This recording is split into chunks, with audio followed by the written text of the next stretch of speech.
L'une des ruelles étroites et pavées du petit village brillait comme de l'or sous les premiers rayons du soleil, et après la pluie, se teintait de bleu en reflétant le ciel. Dans une maison modeste au coin de cette rue vivait Willy, un garçon espiègle, adorable et extraordinairement intelligent. Ses cheveux châtains bouclés encadraient son visage. Ses yeux vert-gris brillaient de curiosité, et au coin de ses lèvres se dessinait toujours un sourire malicieux. Il avait une posture confiante, comme s'il connaissait des secrets bien au-delà de son âge, mais qu'il n'était pas encore prêt à révéler. Willy n'était pas un enfant ordinaire. Pendant que ses amis couraient pour jouer, lui préférait rester dans un coin de la place du marché à écouter les poètes et à griffonner des vers sur des bouts de papier. Son père l'appelait « mon petit maître des mots », et sa mère disait fièrement « les rêves de mon fils sont plus vastes que le ciel lui-même ». Un matin, un poète voyageur arriva sur la place, grand, au visage fin, portant un manteau de velours pourpre. Dans la main, il tenait une plume, et sur l'épaule, une besace usée. Il s'appelait Maître Alaric. Il se plaça au centre de la place, invita les gens à se rassembler et parla d'une voix mélodieuse. Sachez que les mots sont plus tranchants que l'épée la plus puissante. Ils ouvrent les portes fermées et réchauffent les cœurs les plus froids. Le cœur de Willy battait la chamade. Il avait l'impression que ces mots avaient été prononcés rien que pour lui.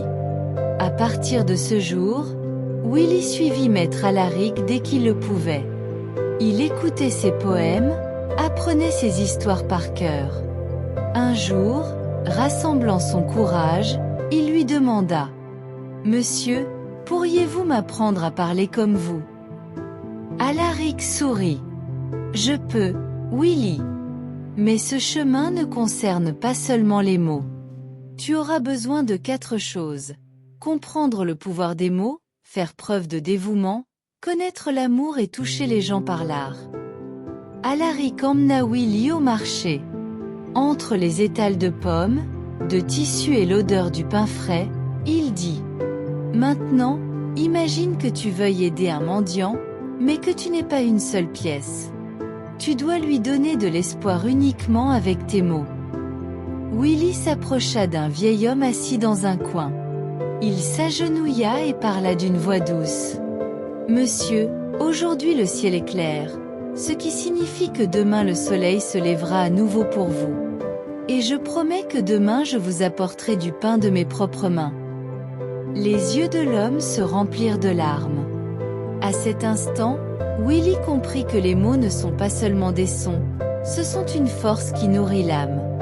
Une semaine plus tard, il y aurait une grande représentation théâtrale au village. Mais les rideaux étaient déchirés et la scène nue. Ni les commerçants ni les riches ne voulaient aider. Alaric regarda Willy. L'art demande parfois du dévouement. Ton temps, ton effort, même ton confort. Ce jour-là, Willy travailla toute la journée au marché et gagna quelques pièces de cuivre. Il dépensa tout pour acheter du tissu rouge pour les nouveaux rideaux. Lorsqu'il apporta le tissu au théâtre, les acteurs le serrèrent dans leurs bras. Cette nuit-là, Willy n'était pas sur scène, mais dans son cœur, il ressentait les plus grands applaudissements. Au début du printemps, une nouvelle famille arriva au village. Leur fille, Elinor, était timide et réservée. Les autres enfants ne jouaient pas avec elle et la trouvaient étrange. Un après-midi, Willy la vit assise seule sur le vieux pont en bois. Il s'assit à côté d'elle, sortit un petit morceau de papier et lut un poème qu'il avait écrit lui-même. Le cœur, lorsqu'il rencontre un autre cœur, laisse la peur se dissoudre et l'amitié renaître. Elinor sourit. Dès ce jour, ils devinrent inséparables. Willy apprit que l'amour ne vient pas seulement de la famille, mais aussi de l'amitié. À la fin de l'année, la place du village fut décorée de drapeaux colorés pour la fête. Acrobates, chanteurs, danseurs, tous montraient leur talent. Willy monta sur scène avec une plume et un petit carnet. Au début, Les habitants l'observaient curieusement. Bientôt, ils l'écoutaient fascinés.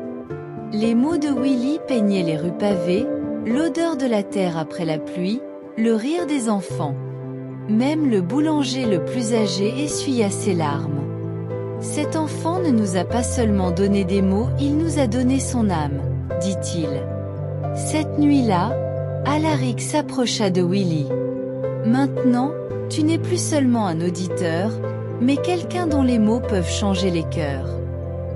Willy sourit. Mais j'ai encore tant à apprendre. Alaric hocha la tête. Oui. Mais souviens-toi, celui qui peut construire des ponts avec des mots peut changer le monde. Des années plus tard, les habitants du village se souvenaient encore des poèmes de cette fête. Willy grandit, voyagea vers des villes lointaines, écrivit des pièces de théâtre et monta des scènes. Mais, aussi célèbre qu'il devienne, au début de chaque nouvelle pièce, il écrivait toujours. Les mots sont une porte. Ouvre-la, entre et partage le monde qui est en toi. Et derrière cette porte se tenait toujours le garçon espiègle et charmant aux yeux verts tachetés, à la posture confiante et à la curiosité sans fin, le petit Willy. Il murmura pour lui-même, être ou ne pas être, telle est la question.